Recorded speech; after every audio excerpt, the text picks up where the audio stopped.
أعوذ بالله من الشيطان الرجيم بسم الله الرحمن الرحيم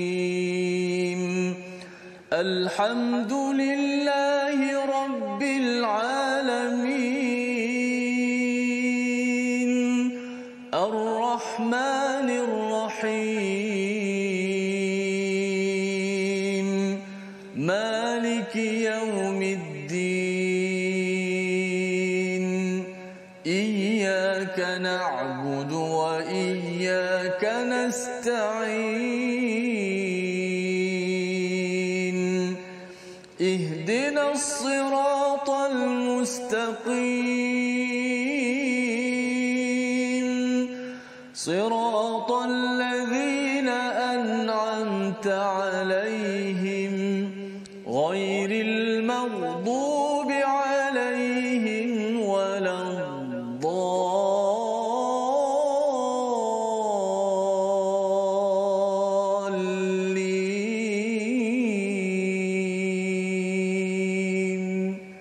آمين. Assalamualaikum warahmatullahi wabarakatuh. Alhamdulillah wassalatu wassalamu ala Rasulillah wa ala alihi wa man wala syada la ilaha illallah syadana Muhammadan abduhu wa rasuluh. Allahumma salli ala sayidina Muhammad wa ala alihi wa sahbihi ajma'in. Amma ba'du. Apa khabar tuan-tuan dan puan yang dirahmati Allah sekalian? Kita bersyukur pada Allah Subhanahu wa taala pada hari yang barakah, pada hari yang mulia ini kita dapat dipertemukan bersama Al-Quran sebagai kalam hidayah daripada Allah Subhanahu wa taala dalam My Quran Time baca faham amal bersama Al-Fadil Ustaz Tirmizi Ali. Apa khabar Ustaz? Alhamdulillah. Alhamdulillah Ustaz ya. Alhamdulillah kita dah nampak muka kembali Ustaz ya. Okay, insya-Allah memudahkan untuk pembelajaran harapnya ya. Dan walaupun dah selesa juga ya dengan pakai face mask tersebut, tapi dalam ya norma baru ya, bersama dengan tuan-tuan yang berada di rumah ya. Kalau katakan pergi berjalan masih lagi ya kenakan face mask, pelitup muka untuk kita menjaga SOP, dan kita doakan pada Allah Subhanahu Wa Taala ya kita dijaga ya, kita mendapat khabar kes meningkat Ustaz ya, sedikit yang kita harapkan semua masih lagi kita belum lagi selesai, dan kita harapkan kita gunakan manfaat peluang masa yang Allah berikan ini untuk mendalami kitab Allah Subhanahu Wa Taala. Jom kita tengok sama-sama kepada halaman 348 pada hari ini dengan kita membaca dahulu ya apakah yang ada pada ayat yang ke-90 tentang realiti manusia yang mendustakan kebenaran. Ya, inilah sinopsis pada halaman 348 pada hari ini, dan kemudian kita akan membaca penafian kepada Allah Subhanahu Wa Taala yang dikaitkan mempunyai anak ataupun disekutukan. Ya, ini adalah perkara dosa besar yang penting difahami pada ayat 91 hingga 92. Dan kemudian pada ayat 93 hingga 98 sejumlah panduan bagi Nabi menghadapi mereka yang mendustakan dan mensyirikkan Allah Subhanahu Wa Taala ya, yang tidak mahu beriman, kerana kesan orang tidak beriman ini memberi kerosakan kepada dunia sebenarnya. Jadi ada panduan bagaimana Nabi dan juga kita dapat lihat bersama. Disambung pada ayat yang ke-99 harapan manusia ketika mati untuk boleh kembali ke dunia untuk beramal soleh ya. Ini ada beberapa kali disebut di dalam Al-Quran. Jadi orang kalau boleh nak kembali ke atas muka bumi ini, nak menjadi seorang yang beriman, beramal soleh, dan apakah tolok ukur, kayu ukur untuk kita selamat di akhirat nanti, Allah jelaskan pada ayat 101 hingga ayat 104. Jadi ini adalah halaman 348. Kita mulakan majlis kita ini dengan doa ringkas kita. Subhanakala ilmalana illa ma 'allamtana innaka antal alimul hakim. Rabbi zidni ilma. Jom kita sama-sama baca daripada ayat 90 hingga ayat 98 bersama Ustaz Tir. Baik, alhamdulillah. Terima kasih Fadil Ustaz Tuan Fazrul, penonton-penonton, sahabat-sahabat Al-Quran yang saya kasih sekalian. Alhamdulillah. Syukur pada Allah Subhanahu Wa Taala. Allahumma salli ala sayyidina Muhammad wa ala ali sayyidina Muhammad. Kita berselawat salam ke atas Nabi kita Muhammad sallallahu alaihi wasallam. Alhamdulillah, syukur kita semua dapat bertemu pada My Quran Time pada kali ini. Terus kita tekan butang share di bawah bagi yang menonton melalui Facebook, tekan butang share dan boleh share di grup-grup WhatsApp yang ada. Mudah-mudahan semuanya dapat manfaat dengan kita nak bersama dengan kunci kebenaran sebagaimana sinopsis tadi, itulah Al-Quranul Karim lah. Antaranya inilah kitab yang merupakan kitab kebenaran kerana ia adalah daripada Allah Azza wa Jalla, insya-Allah. Baik, sama-sama hari ini kita baca terlebih dahulu daripada ayat yang ke-90 hingga 98 insya-Allah, dengan maqam ataupun taranum nahawan.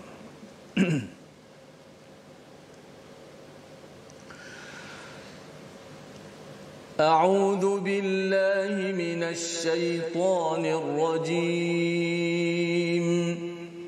Bismillahirrahmanirrahim. Bal atainahum bil haqqi wa innahum lakadhibun. Mattakhadallahu min waladin wa ma kana ma'ahu min ilah. Idzal ladhahaba kullu ilahin bima khalaqa wa la'ala ba'duhum 'ala ba'd. Subhanallahi 'amma yasifun. 'Alimil ghaibi wasyahadati fata'ala 'amma yushrikun. Qur rabbi imma turiyanni ma yu'adun. Rabbi fala taj'alni fil qawmil zalimin. Wa inna 'ala an nuriyaka ma na'iduhum laqadirun. Idfa' billati hiya ahsanu as-sayyi'ah. Nahnu a'lamu bima yasifun. Wa qur rabbi a'udzu bika min hamazati asyayatin. Wa qur rabbi a'udzu bika min hamazati asyayatin. Wa a'udzu bika rabbi an yahdurun.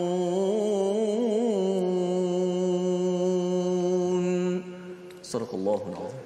Surah Al-Azim, gitulah bacaan daripada ayat 90 hingga 98 sebentar tadi. Alhamdulillah, terima kasih diucapkan pada Ustaz Tirmizi. Kita berada di muka surat hampir yang di hujung Ustaz ya. Besok satu lagi muka surat dan kita nak berganjak ya kepada surah baru, surah An-Nur, surah yang penuh dengan peraturan, dan surah Al-Mukminun yang sedang kita baca ini adalah surah Makkiyah ya, yang penuh dengan motivasi iman ya untuk ketauhidan kepada Allah Subhanahu Wa Taala.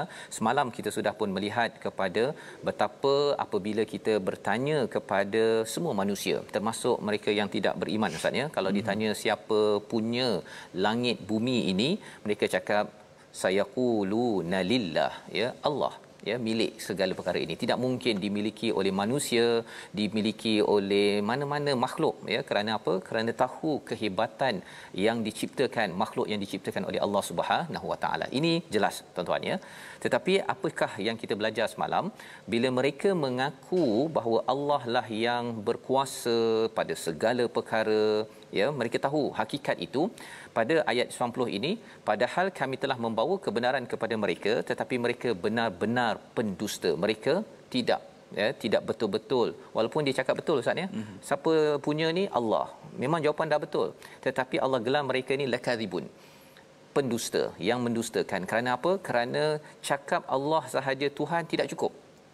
Kalau masuk Islam kata Allah ini Tuhan, tapi Allah suruh buat tak nak buat, Allah suruh baca Quran, faham apa yang Allah cakap, tak nak baca Quran ya, ataupun suruh faham tak nak faham, ataupun bila suruh ikut nabi tak nak ikut nabi, ya.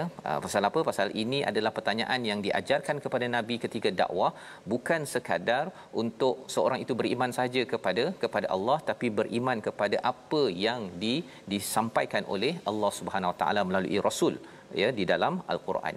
Jadi ini lebih kurang macam orang dekat inilah ustaz, ya, dekat mahkamah tu. Mahkamah kalau katakan dia disabitkan kesalahan, waktu dah disabit dah, bukti dah semua cukup apa sebagainya, dia tak nak mengaku salah. Orang ini dia akan dihukum lebih lagi berbanding dengan orang yang awal-awal lagi dah mengaku bersalah. Ya, itu di mahkamah. Jadi dalam hidup kita ini, tuan-tuan, bila kita bertemu dengan rakan kita yang bukan Islam, kalau dia kata bahawa saya tak percaya, saya percaya Tuhan ada super power, ada Tuhan, ya, oh my god, selalu dia bercakap begitu. Tetapi bab yang sembahyang, nak kembali kepada peraturan ini dia tak nak, itu sebenarnya adalah pendusta. Bagi orang Islam, kalau dia mengaku dia Islam, ya, tetapi kalau dia masih lagi dia tidak mahu ikut apa yang Allah beritahu, sebenarnya dia masih lagi mendustakan. Jadi apa Allah cakap? Salah satu punca ataupun puncak kepada pendustaan ini, ayat 91. Ya, mattakhadallahu min walad. Ya, Allah ini tidak ada anak, wa ma kana ma'ahu min ilah, tidak ada ilah lain. Ya, Allah memberi disclaimer, ya, Allah menekankan perkara ini. Pasal apa? Pasal mereka walaupun cakap bahawa Allah inilah pemilik bagi bumi, tetapi dia bagi anak pula ustaz. Dia kaitkan pula Allah ini, Tuhan ini macam manusia, ada anak, kemudian ada kalau ada ibu lain, kalau ada ayah lain, jadi ada Tuhan lain. Pasal mereka guna istilah the father lah, apa sebagainya kan, God the son dan sebagainya. Jadi Allah menyatakan di sini sebenarnya idzan, ya, la dhahaba kullu ilahim bima khalaqa wa la'ala ba'duhum ala ba'din. Ya, Allah bawakan cara berfikir. Ini hukum ataupun dalil akal, ya. Dalam nakal ada akal. Nah, dalam ayat al-Quran nakal ada penghujahan akal. Apakah hujahnya? Allah menyatakan sekiranya Tuhan itu banyak, ya, ataupun sekiranya Tuhan itu banyak, maka masing-masing akan membawa apa yang diciptakannya. Ada Tuhan matahari, ada Tuhan sungai ustaz, ya. Cuba ustaz bayangkanlah, Tuhan matahari dengan Tuhan sungai, apa jadi dunia ni ustaz kalau Tuhan ni dia bawa masing-masing dia punya bahagian masing-masing? Susah kita kan, langgar. Matahari hari ni hilang, ya. Pasal apa? Tuhan ini A merajuk dengan Tuhan B pasal tidak memberi dia air pada hari ini, contohnya lah kan. Ataupun pasal dia tidak, dia hari ini pasal Tuhan matahari marah, dia bagi panas lebih sikit, sungai habis kan, dan sungai pun protect. Jadi itu adalah mitos yang berlaku dalam pemahaman Greek, dalam pelbagai agama. Allah kata, Allah bawakan rasional ataupun logik ini, bima khalaqa, apa yang telah diciptakannya, wala ala, ya, dan tentu akan saling mengalahkan ba'duhum ala ba'din. Ya, kalau kita tengok dalam tradisi pelbagai agama dalam dunia ni ustaz, ada sekitar 400 agama yang macam didaftarkanlah kan, lebih 400, ya. Tetapi kalau ada syirik, dia menyebabkan apa? Tuhan itu mereka kata bahawa boleh bergaduh antara satu sama lain. Dia senang macam ni ustaz. Sesama pemimpin pun boleh bergaduh. Kan? Pasal saya nak jawatan dekat negeri A, yang ni pun nak juga, dia boleh bergaduh. Sementara nak menunggu kepada satu peristiwa penting, kan? Apatah lagi kalau orang yang syirikkan kepada Allah Subhanahu Wa Taala ini, sebenarnya dia bergantung kepada sesuatu yang lemah. Jadi Allah mengatakan subhanallahi amma yasifun, ya, maha suci Allah daripada apa yang mereka sifatkan. Allah tidak pernah ada anak, tidak pernah ada Tuhan lain, dan juga Tuhan itu berkuasa atas tiap-tiap sesuatu, tidak mengalahkan ataupun dia boleh pula ini Tuhan tu matahari, ini Tuhan kepala, ini Tuhan buah pinggang, macam tu ustaz, ya. Kalau ada konsep-konsep begitu, habis kita ni, kan, kepala tercabut, kan, buah pinggang habis, disebabkan Tuhan yang berbeza ada. Kalau konsep itu wujud tanpa ilmu yang benar. Jadi mengapa mereka ada orang yang berfikir begini, walaupun mereka mungkin belajar sampai ada ijazah, ada master, PhD, tapi cara berfikir syirik ni masih ada, terlibat dengan perkara-perkara syirik. Ayat 92 kita nak baca sekali, ya, untuk kita mengetahui sebab utamanya. Silakan ustaz. Ayat 92 ustaz. Baik, baca ayat 92. ada perkataan yusyrikun salah itu. Okey. Kalau kita perasan bila perkataan tauhid berkaitan dengan kesyirikan, berkata sesuatu yang tak layak bagi Allah Subhanahu Wa Taala, Allah tak gunakan perkataan subhanallah. Itu kita sucikan Allah daripada segala kekurangan, bahawa Allah ni sangat sempurna. Subhanallah, maha suci Allah. Kita baca ayat 92. A'udzubillahi minasyaitonir rajim. Bismillahirrahmanirrahim.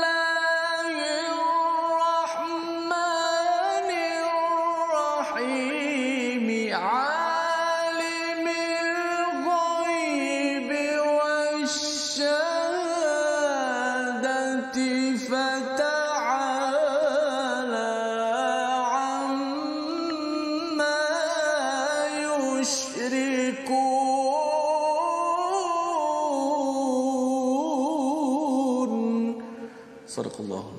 Surah Al-Azim ayat yang ke-92 menceritakan kepada kita apakah sebab orang boleh mendustakan dan juga mensyirikkan Allah, amma yusyrikun, kerana mereka rasa mereka tahu. Tapi sebenarnya yang Maha mengetahui Ustaz ya, yang ghaib dan syahadah adalah Allah Subhanahu Wa Taala. Allah melangkau daripada apa yang mereka syirikkan. Mereka rasa dah pandai, kreatif, ya, berfalsafah, maka mereka membuat kisah-kisah, cerita-cerita, ya, sampaikan kena ada wakil Ustaz ya. Kena berwakilkan pada wali ini untuk mendapatkan sesuatu dalam kehidupan. Ada orang yang membuat pelajaran, ya, mengajar agama tapi dengan kaedah yang begitu mensyirikkan, membawa nilai-nilai syirik. Perkara ini perlu kita jaga. Pasal apa? Kita mungkin ada ilmu asy-syahadah yang kita nampak, tetapi yang tak nampak, ghaib, ya, tentang Allah kita tak nampak, kan? Tuhan kita tak nampak. Kemudian apa lagi kalau bercakap tentang Tuhan matahari, Tuhan apa, ini semuanya bukannya berasaskan pada ilmu, tetapi hanyalah sangkaan pendustaan sahaja, iftira, ya, muftarayat. Jadi ini asas syirik, iaitu tanpa ilmu yang benar. Jadi kata Nabi sallallahu alaihi wasallam, ya, kata Nabi diajarkan, rabbi imma turiyanni ma yu'adun. Nak nampak, ya Tuhanku, aku nak tengok apa yang telah diberikan, yang dijanjikan kepada mereka. Dan Nabi berdoa, ya, jangan jadikan aku ini daripada kalangan orang yang zalim. Nah, ini poinnya bila katakan seorang itu Ustaz ya, bila seseorang itu diazab kerana dia buat silap, Nabi tidak mahu jadi orang yang zalim. Maksudnya ketika kalau masuk Fatu Mekah itu, orang Islam tak ada pula nak kata saya nak balas balik kepada siapa, saya nak tonyoh muka dia, contohnya, kan. Nabi diajarkan, kita diajarkan dalam hidup kita ini jangan jadi pembalas dendam. Ya, walaupun dah buat macam-macam, menyakitkan hati kita, menyakitkan kepada Allah dalam hal syirik yang berlaku. Pasal bila syirik ini dia menyebabkan mereka bermusuh kepada umat Islam, membunuh, mereka menyiksa, tetapi Nabi diajarkan tidak mahu jadi orang yang zalim, termasuk jadi orang yang syirik. Wa inna ala nuriyaka ma na'iduhum laqadirun, ayat 95. Allah menyatakan Allah berkuasa untuk menunjukkan perkara tersebut. Jadi apakah akhlak yang perlu kita buat kalau katakan kita berhadapan dengan orang yang syirik, dan mereka ini adalah orang yang bukan sekadar syirik. Syirik ini bukannya berhenti kat situ saja tuan-tuan ya.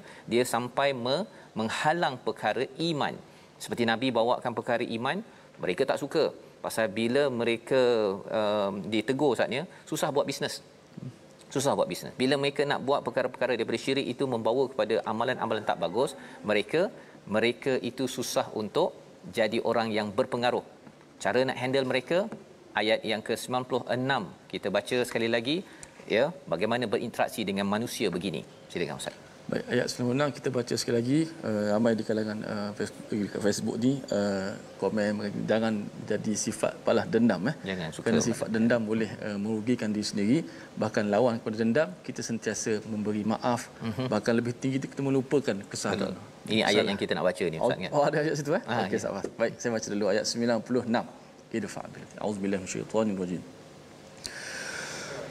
Idfa' billati hiya ahsanu sayyi'ata nahnu a'lamu bima yasifun. Nahnu a'lamu bima يصفون. صدق الله.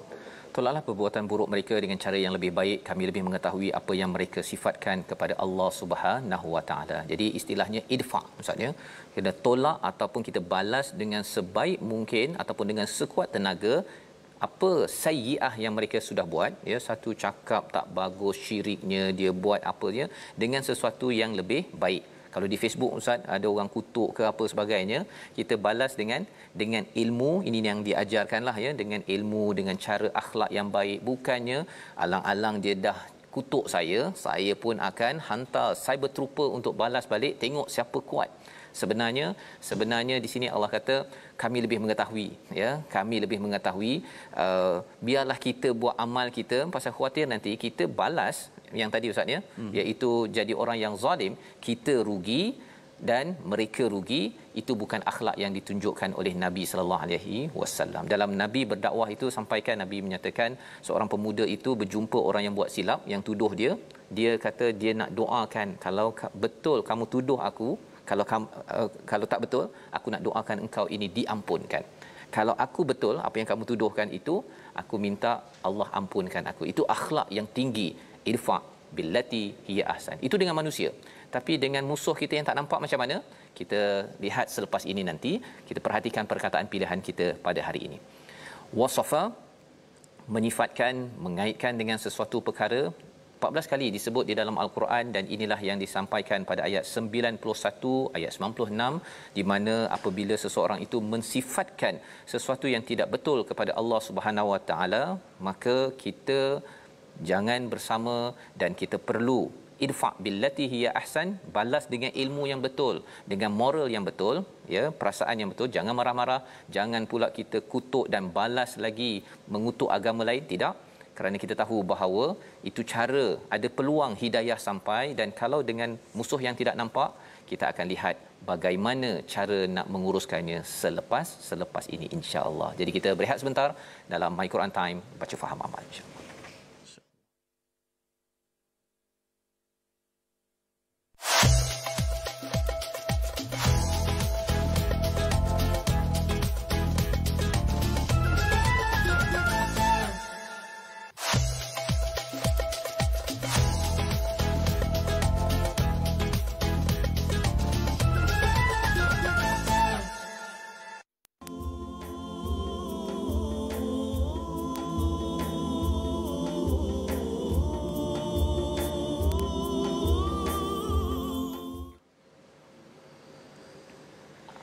وقل رب أعوذ بك من همزات الشياطين وأعوذ بك رب أن يحضرون.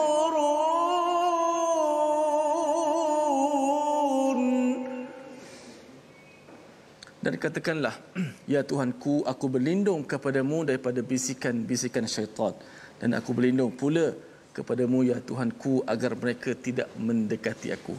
Tadi masa rehat sekejap, masa iklan, Ustaz Fas ada bagi tadabbur dua ayat ni kepada saya. Kata Ustaz Fas, ini adalah musuh-musuh yang kita tak nampak. Tadi disebut yang nampak. Maka ini dua ayat ini kita minta lindung kepada Allah Subhanahu Wa Taala daripada bisikan-bisikan syaitan, kerana ia adalah makhluk yang tidak nampak. Kerana ciptaan Allah ini ada ciptaan yang kita boleh lihat, ada ciptaan yang kita tidak boleh lihat. Maka yang tidak boleh lihat ni perlukan cahaya untuk kita nampak. Maka inilah cahaya Al-Quran. Dalam Al-Quran pula tengok Tuhan ajar doa-doa kepada kita untuk kita berlindung kepada Allah Subhanahu Wa Taala. Alhamdulillah, terima kasih kepada semua penonton-penonton, sahabat-sahabat, terus setia My Quran Time, baca faham amal. Jom kita ngaji sikit tajwid pada hari ini berkenaan dengan suara tebal dan suara nipis dalam Al-Quran, sifat at-tafkhim ataupun at-tarqiq. Pada huruf kha kita nak contohkan dalam muka surat 348 ni, yang mana bacaan tebal pada huruf kha ini antara kesalahan yang banyak berlaku ialah menipiskan huruf kha. Kerana kebiasaan kalau orang Arab sendiri pun, dia bercakap Arab pun bila huruf kha dia akan sebut kha. Itu dalam percakapan dia. Bi khair. Kalau kita pergi ke kedai tanya dia nak cuka kan. Cuka bahasa Arab sebut khol. Kita sebut dengan makhraj yang betul Safas. Saya nak khol. Andaka khol. Dia tercengang, apa khol ni? Padahal sebutan tu saya dah cuba ikut sebutan Al-Quran. Dia pun buat tak faham. Jadi dia kata khal kha disebut dengan nipiskan kha. Maknanya jakun lah kalau cakap bahasa Fusahah dengan dia. Tak apa, tanya bercakap, okey, tak apalah nak guna logat mana-mana sikit. Tapi bila baca Quran tak boleh baca kha, tak boleh baca kha, kena baca kha tebal. Contoh ayat 91 tadi. Mattakhadha. Tak boleh baca mattakhadha. Mattakha tak boleh. Mattakhadallahu min walad. Okey, juga pada ayat 91 bima khalaqa. Bima khalaqa. Tak boleh baca bima khalaqa, tak boleh khalaqa. Tak boleh ikut lam sekali yang nipis tu. Dengan ma bima khalaqa. Juga pada ayat 103 yang akan kita baca nanti waman khaffat. Tak boleh waman khaffat. Tak boleh menipiskan kha. Kerana kha adalah huruf yang bersifat dengan at-tafkhim ataupun bersifat dengan tebal. Maka huruf kha yang berbaris di atas, bagi depan semua tu kita baca tebal.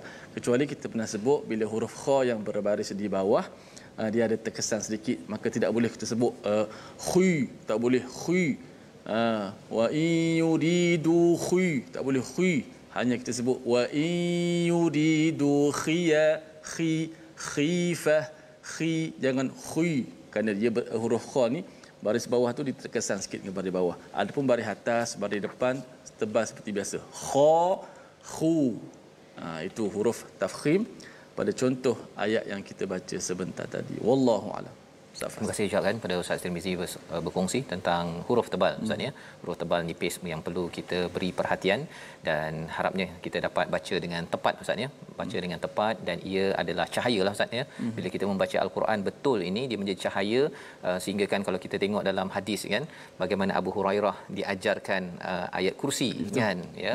Dan kalau kita tengok dalam kehidupan mungkin ada yang baca tapi kalau tak tepat tidak betul dia tidak memberi impact kesan yang besar kepada kita nak berlindung daripada godaan syaitan yang dinyatakan pada ayat 90 97. Jadi kalau kita tengok dalam ayat 97 98 yang kita dah baca, ayat 96 bercerita tentang idfa' billati hiya ahsan ya, kita tolak balas dengan sesuatu yang lebih baik ya, dengan ilmu, dengan akhlak yang lebih baik kalau kita bertemu dengan manusia yang berbuat buruk ya ataupun sayyi'ah. Tetapi kalau yang tak nampak Ustaz ya, yang Ustaz nyatakan tadi itu, kita mesti minta lindung daripada Allah ini daripada syaitan. Pasal apa? Pasal syaitan ini tak nampak satu ya. Dia boleh je syaitan daripada kalangan jin dan manusia, tapi asasnya dia sesuatu yang buruk ya. Syaitan ini adalah sesuatu yang sumber buruk. Tapi manusia kadang-kadang dia buat silap. Dia buat silap, mungkin dia kata begitu beginilah, macam contohnya Abu Sufyan pada Nabi. Tetapi kalau kita terus sahaja berlindung, maksudnya terus boykot dia, bila pula kita nak berdakwahnya?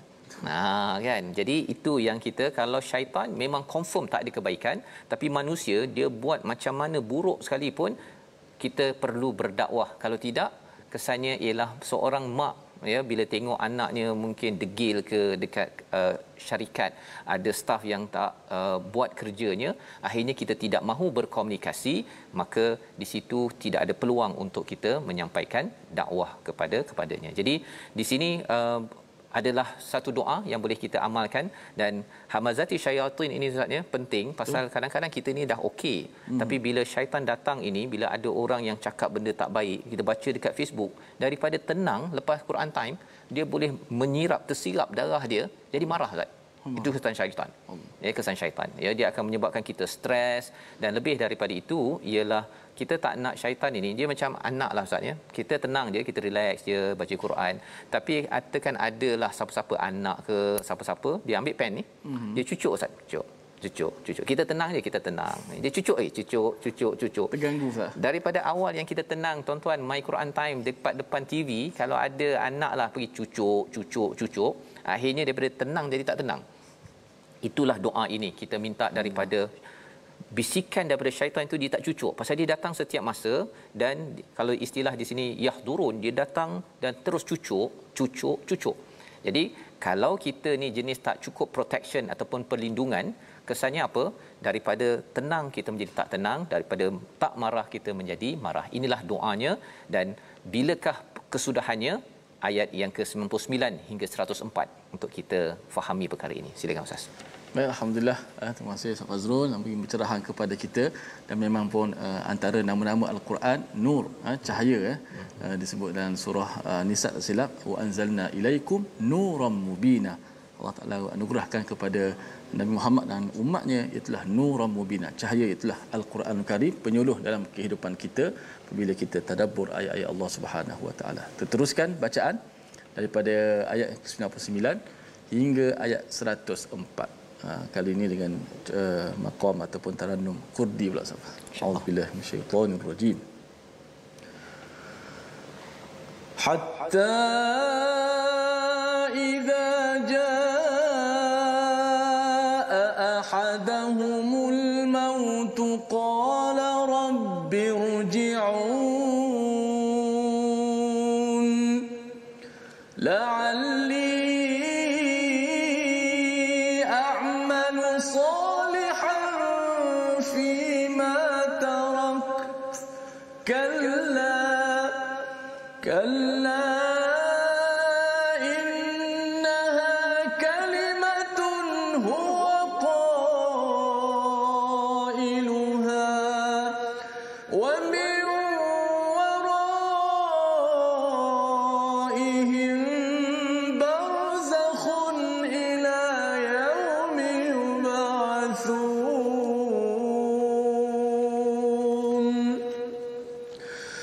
فإذا نفخ في الصور فلا أنساب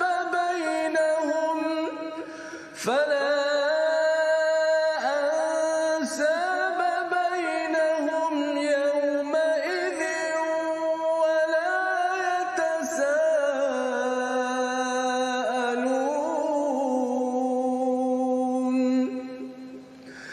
فمن ثقلت موازينه فأولئك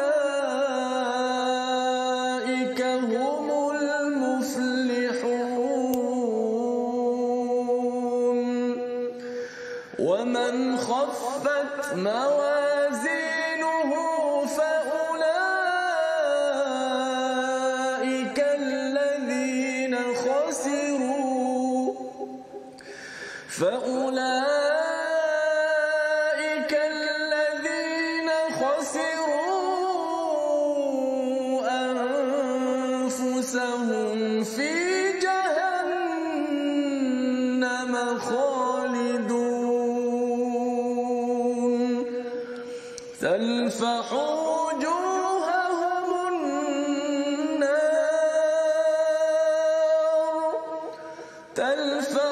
وجوههم النار وهم فيها كالحون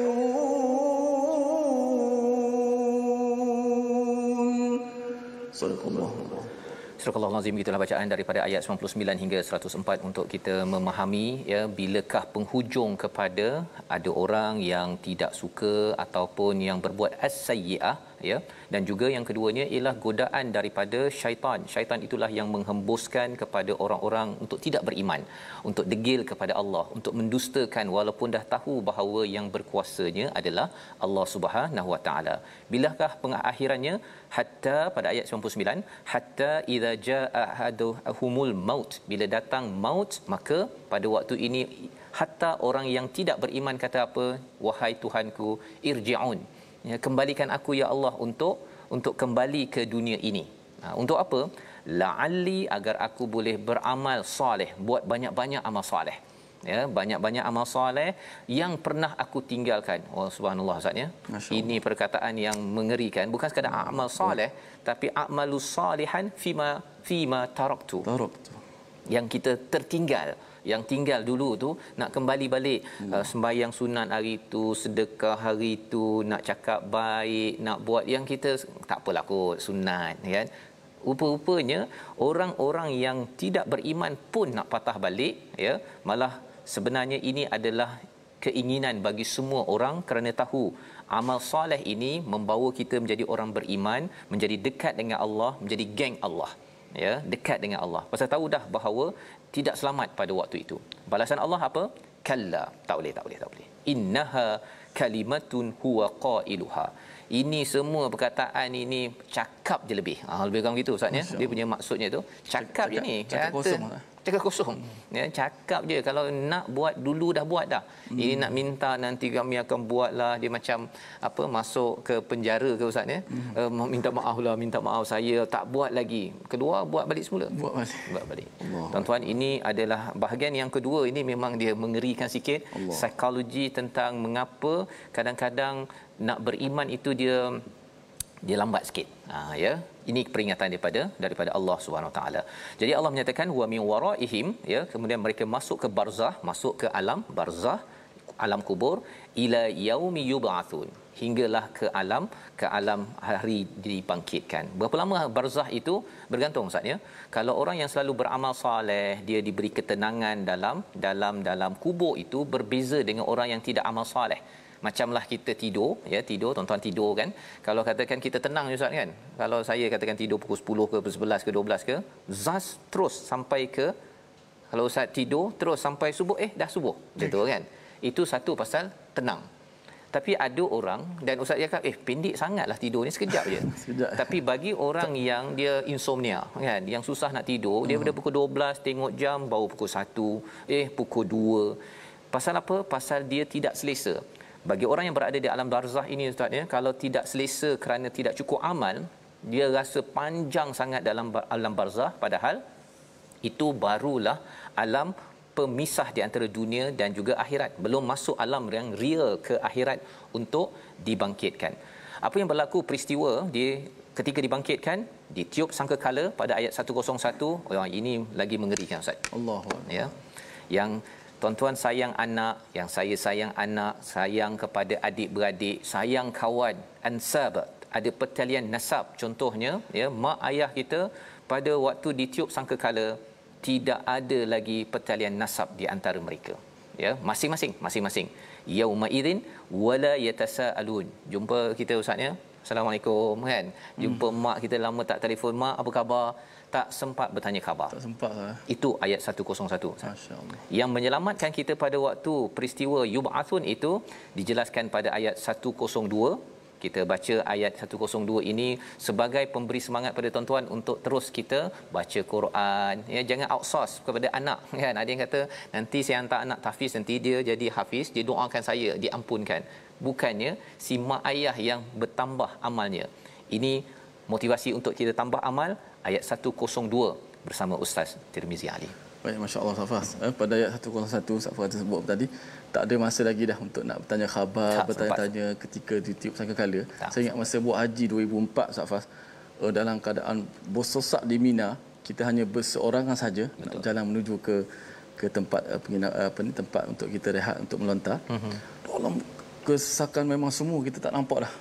Dengan orang ramai, berjumpalah sahabat lama yang memang karib, yang lama. Jumpa berselisih macam tu. Tapi saya tak sempat nak mengucapkan patah perkataan, hanya tengok macam tu je. Berjeling saja, berpisah macam tu. Betul. Dia ke sana, saya ke sini. Maknanya tak sempat nak tanya khabar. Betul. Apatah lagi dalam keadaan seperti ini, tiup sangkakala, subhanallah. Hanya amalanlah yang akan menjadikan seseorang, menemang seseorang. Baik, kita baca ayat 102. Ini adalah bagaimana ciri-ciri orang-orang yang akan berjaya nanti. A'udzubillahi minasyaitonirrajim. Bismillahirrahmanirrahim.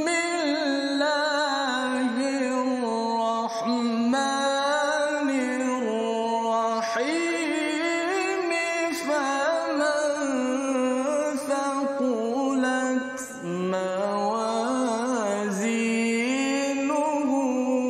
faulaika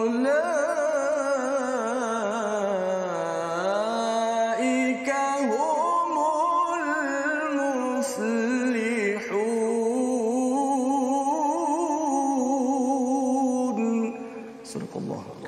barang siapa yang berat timbangan kebaikannya, maka mereka itulah orang-orang yang beruntung. Ayatnya pendek, ya, Allah nyatakan di sini, tetapi apakah penjelasannya? Mawazinuh ini adalah timbangan, Ustaz, ya. Timbangan itu datang apabila di dunia ini kita selalu menimbang-nimbang. Ya, kita selalu membuat keputusan, saya baca Quran 1 jam ini, adakah ianya menambahkan timbangan saya? 1 jam selepas ini menambahkan tak timbangan amal kebaikan saya?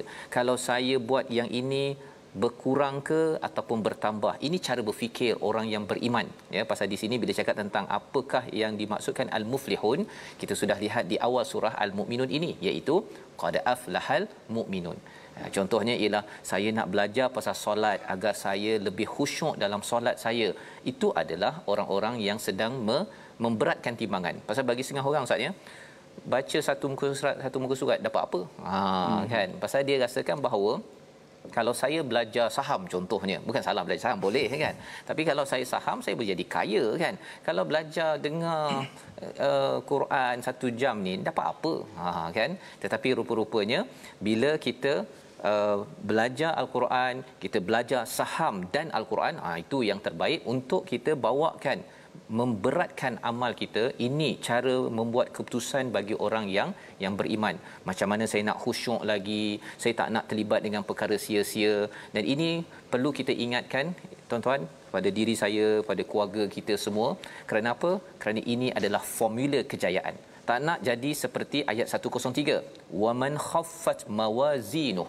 Siapa yang kurang khusyuk, kurang banyak sangat main benda-benda yang sia-sia, Allah kata mereka ini amat rugi dan kekal di Jahannam. Wajah mereka apa jadi? Talfahu, ya, pada ayat 104, dibakar dan mereka jadi macam sumbing, Ustaz, ya, sumbing, cacat muka mereka. Kerana apa? Kerana mereka ini di dunia ini muka tak malu. Muka tak malu. Tak malu pada siapa? Tak malu pada Allah. Ambil oksigen Allah tapi tak nak solat, ya. Dia ambil darah Allah bagi lancar, ya, tetapi dia tidak mahu untuk menghadap Allah pada masanya. Allah bagi semua on time, dia yang off time. Membawa kepada resolusi kita pada halaman 348, kita perhatikan, kita bersyukur dengan ketauhidan yang sejahtera kepada Allah kurniakan kepada kita, bukan kepercayaan cacah merba, ya, maksudnya tambah-tambah dengan perkara syirik. Yang kedua, kita balas keburukan dengan kebaikan semampu, sekuat, seusaha mungkin, kerana itu ciri orang yang beriman. Yang ketiga, kita selalu doa dilindungi daripada bisikan syaitan. Kita berdoa, Ustaz. Bismillahirrahmanirrahim. Alhamdulillahirabbil alamin, wassalatu wassalamu ala asyrafil anbiya'i wal mursalin wa ala alihi wa sahbihi ajma'in. Allahumma tahhir qulubana bil Quran. Ya Allah, bersihkanlah hati-hati kami dengan Al-Quran, ya Allah. Ya Allah, Tuhan kami, gembirakanlah kami dengan Al-Quran, ya Allah. Ya Allah, ceriakanlah kami dengan Al-Quran, ya Allah. Ya Allah, kuatkanlah hati-hati kami, diri kami semua dengan Al-Quran, ya Allah. Ya Allah, akhlakkanlah kami dengan Al-Quran, ya Allah. Jadikanlah Al-Quran yang kami baca sebagai peneman kami di dunia dan juga di alam barzakh nanti, ya Allah. Ya Allah, ya Tuhan kami, janganlah kau jadikan kami mengungkap skrip dialog sebagaimana orang-orang yang menyesal yang kau rakamkan dalam surah Al-Mu'minun yang kami baca sebentar tadi, ya Allah. Orang-orang yang menyesal, yang ingin kembali ke dunia untuk beramal saleh, cakap-cakap kosong mereka, ya Allah. Tapi jadikanlah kami orang-orang yang menyesal di dunia, ya Allah. Orang-orang yang menyesal di dunia ini, ya Allah, sebelum kami mati dan sebelum kami dibangkitkan, ya Allah. Berilah kekuatan kepada kami untuk terus kami beramal saleh, ya Allah. Jadikanlah Al-Quran yang kami baca benar-benar masuk dalam hati sanubari kami, ya Allah, untuk kami beramal dengan apa yang kami baca, ya Allah. Jadikan muliakanlah kami dengan Al-Quran, ya Allah. Rahmatilah kami dengan Al-Quran, ya Allah, dan syafaatkanlah kami dengan Al-Quran, ya Allah. Rabbana 'alaika tawakkalna wa ilaika anabna wa ilaikal masir. Rabbana atina fid dunya hasanah wa fil akhirati hasanah wa qina 'adzabannar. Wa sallallahu wasallam wa baraka ala sayyidina wa maulana Muhammad wa ala alihi wa sahbihi ajma'in. Walhamdulillahi rabbil alamin. Amin ya rabbal alamin. Terima kasih diucapkan pada Ustaz Tirmizi memimpin bacaan doa, dan kita doakan tuan-tuan agar Allah menerima, mengkabulkan doa kita. Kita ada lagi nasab, ada pertalian, kawan-kawan boleh bertanya khabar, tapi kita nakkan bahawa khabar itu boleh membawa kita sampai ke syurga. Itulah yang kita ingin gerakkan dalam tabung gerakan Al-Quran. Kita bertanyalah khabar, ya. Sumbangan tuan-tuan itu untuk kita lebar-lebarkan bertanya khabar, dan kita nak pastikan nasab kita ini ketika sangkakala ditiupkan tak dapat lagi dah, tak ada talian, tetapi rupanya kita bertemu kembali di syurga Al-Firdausil A'la. Itulah perjuangan kita bersama. Kita bertemu lagi ulangan pada malam ini dan juga pada pagi esok. My Quran Time, baca faham amal, insya-Allah.